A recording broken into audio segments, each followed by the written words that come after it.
하나님께서 창조하실 때 창조 2장에 보면은 궁창 아래의 물과 궁창 위의 물을 만드셨다 그랬어요. 물의 궁창은 이 스카이를 말해요. 하늘 위에도 물이 존재했어. 떨어지지 않는 물. 어떤 형태였을까요? 과학자들은 그게 실제로 얼음으로 존재했다 그래요. 우리가 우주 이 대기권에 올라가면 쭉 우주선을 쏘면 어느 집에 딱 가면은 거기서 얼어버리는 그런 지점이 온단 말이에요. 얼음의 형태로 존재하는 거예요. 그러니까 다 존재했는데 그때 이렇게 보호하기 위해서 그랬는데 그 전부 그 위에 물이 다 전부 다 쏟아지고 그 위에 창이 열렸다 그랬으니까 물이 다 위에 물이 다 쏟아지고 난 후에 완전히 다 이 세상이 아라라산 위에 그 위에 더 위에까지 그러니까 우리가 세상에 가장 높은 산 위에 더까지 다 완전히 다 세상이 다 덮였죠. 그리고 나서 드디어 무지개가 생겼어요. 그 이제는 무지개가 안 생긴 거예요. 무지개 생긴 건 뭘 의미하냐면 위에 물이 사라졌다는 걸 의미하는 거예요. 그러니까 물의 다른 형태로 그게 뭐냐면 수증기 구름의 형태로 우리가 존재한 거예요. 그때부터. 그러니까 무지개가 생긴 거예요. 과학적으로 증명한 우리가 하나님께서 그걸 보여주시면 그 무지개를 보여주시면서 이제는 다시는 이 무지개를 보아라. 그리고 무지개를 너희들 보면서 무엇을 생각하느냐? 내가 너희에게 언약을 한다고 말씀하시는데 그 언약이 뭐냐면 다시는 홍수로 인류를 너희들을 심판하지 않을 것이라는 하나님의 약속의 말씀이에요. 그때부터 그 무지개가 생기기 시작한 거예요. 과학자들은 그것을 이제 확인을 했죠. 실제로 그게 존재하는 거예요, 그렇게. 예. 그러니까 아무튼 여기 이렇게 우리가 선정적인 방법, 그 속속들이 우리가 알 수 없는 거예요. 자연만 가지고는 우리가 무지개를 보고 나서 하나님의 속성을 알 수 있어요? 모르죠. 그 놀라운 일이다. 지금 놀라운 그 광경이다. 하나님 존재한다는 알지만 하나님의 속성이 영원하고 자존하시고 그럼 무한하시고 하는 그런 모든 것도 알 수 있어요? 모르잖아요. 모르는 거예요. 알 수 없어. 알 수 없는데 그러니까 자연으로는 안 돼. 무엇으로 들어가야 돼? 하나님 말씀으로. 구체적으로 기록된 하나님 말씀으로.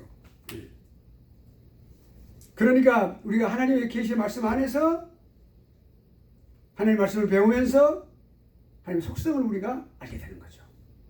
매우 중요합니다. 그것이.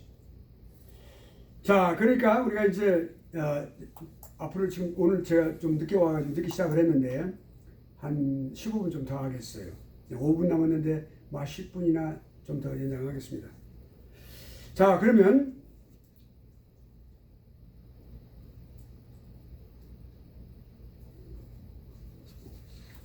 제 말이 좀 빠르지 않죠? 네.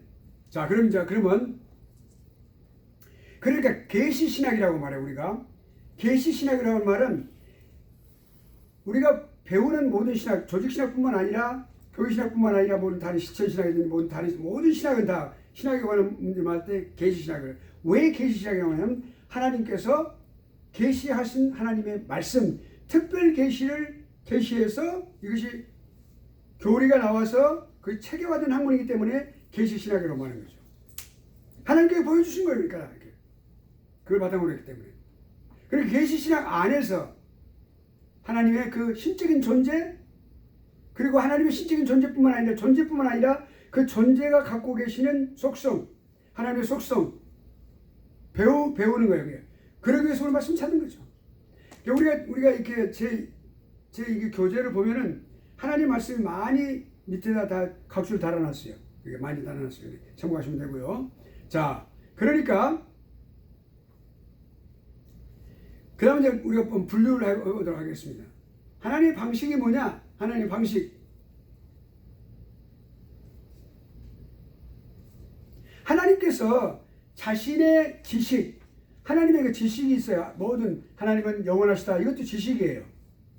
하나님 창조하셨다. 이것도 지식이에요. 하나님에 대한 지식이라고 말을 해요. 근데 하나님 자신의 그 지식을 사람에게 전해주시는데 사람은 오직 받아들여서 소유하게 되는 거예요. 이것이 중요해요. 우리가 기독교는 계시 종교예요.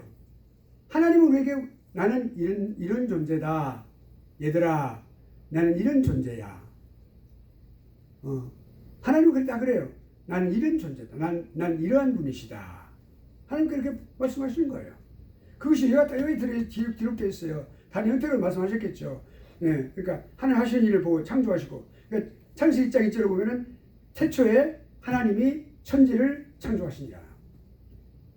그러니까 하나님은 뭐라고 하나님께서 성령 하나님께서 모세에게 성령의 감동하심을 통해서 기록하게 하신 거죠. 성경 그렇게 기록됐어요. 그러면 여기 창세기 1장에 태초에 하나님이 천지를 창조하시니라. 이 네 마디 말씀 가운데 한 문장에 태초에 지금 가르쳐 주시는 하나님께서 얘들아 봐라. 태초에 하나님이 천지를 창조하신 거야. 계시예요. 하나님께 보여주신 거예요. 언제 하셨어? 태초에. 태초란 거 없었어요. 원래는. 하나님 시간 때는 개념 없었어요.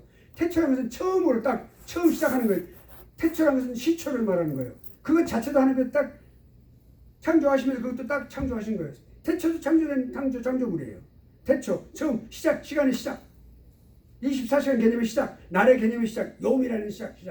요음, 히브리어는 요음이야, 날이라는 그 시작이에요. 그러니까 태초에 맨 처음에 그 말이에요. 하나님, 내가 그 말이에요. 하나님이 내가 천지를 하늘과 땅, 이 우주 만물을 우주와 만물, 하늘과 땅뿐만 아니라 그 안에 있는 모든 것들을 그 말이에요. 이 우주가 엄청나게 많죠.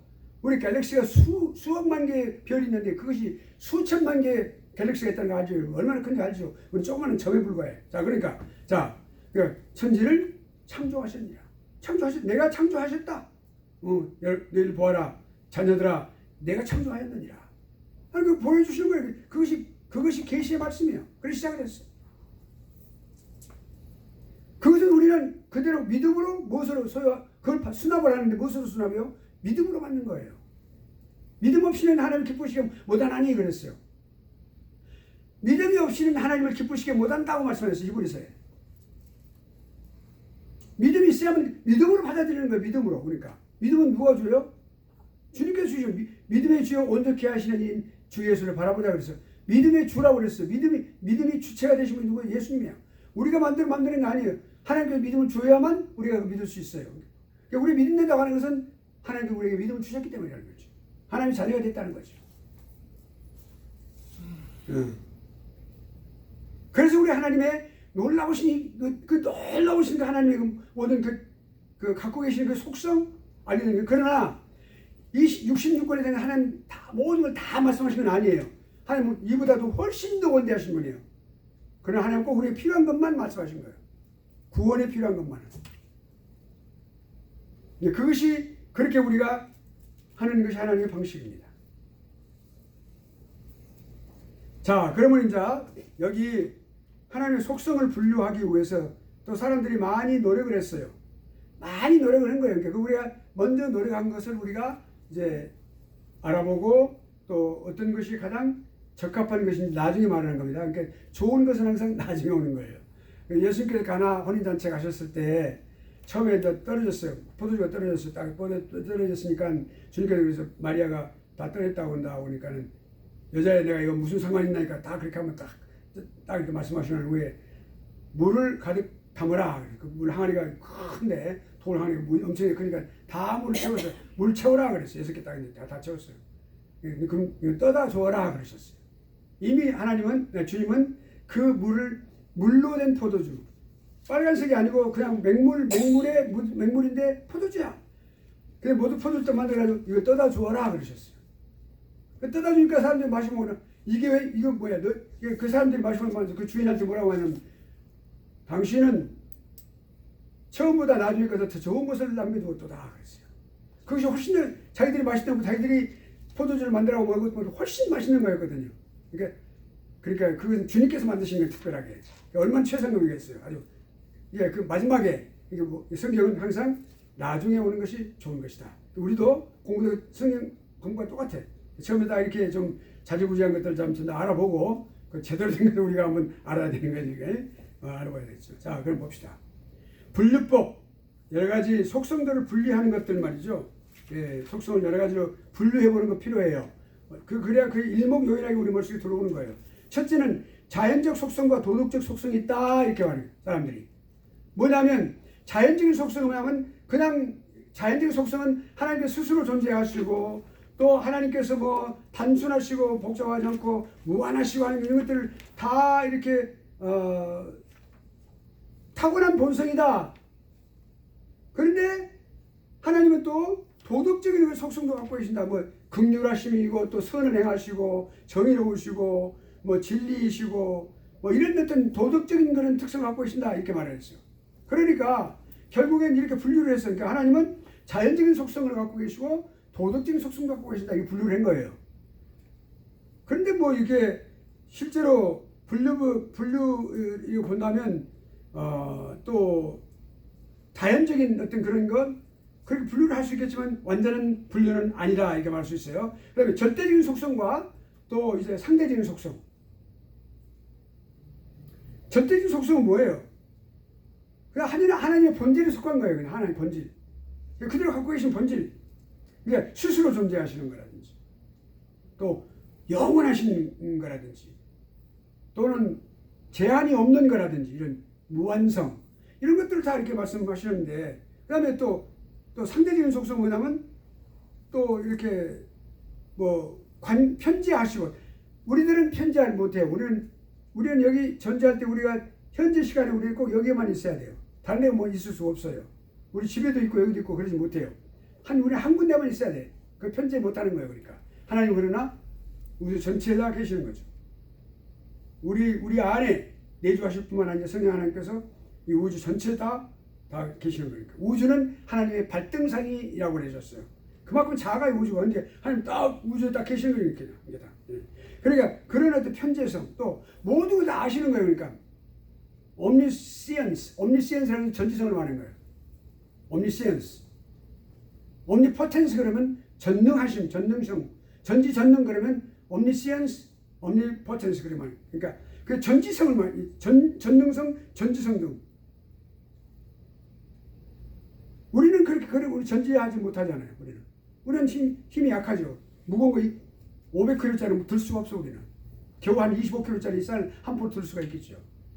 50kg 좀 잘한 분은 50kg는 들겠지. 그러니까 그런 것들을 우리가 생각해 볼 수 있는 거죠. 그래서 이거는 그러니까 절대적 속성과 상대적 속성이다. 그런데 이런 분류도 완벽한 분류는 아니에요. 왜냐하면 하나님의 완전성이 상대적이죠. 또 사람들과 관계가 돼 있어요. 반드시 그런 비교해서 하는데 이걸 절대적인 속성이라고만 말이 않는 것이죠. 그러니까 예를 들어서 자존성. 우리는 자존이 안 되는 거예요. 그러니까 여기는 절대적인 속성이 집어넣었지만 우리는 자존심이라고 말할 때 우리는 스스로 존재하는 자들이 아니에요.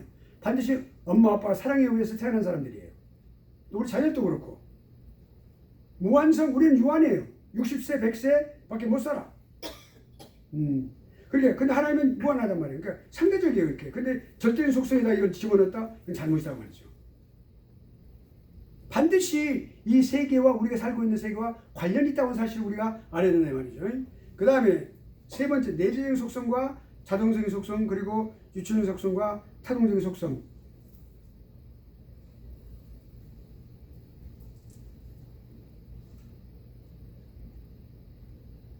외부에 나타나는 것과 그리고 내재하는 속성을 말하는 것이죠. 이건 뭐 그렇게만 있다면 알고 계겠습니다. 그러면 그리고 그 정도 하고 그냥 우리가 비공유적인 속성, 우리가 여기는 다음에 하겠습니다. 여기까지 오늘 여기까지 하겠습니다. 아마도 저기 새로운 교수님 오신 것 같은데 내 느낌이 그래요.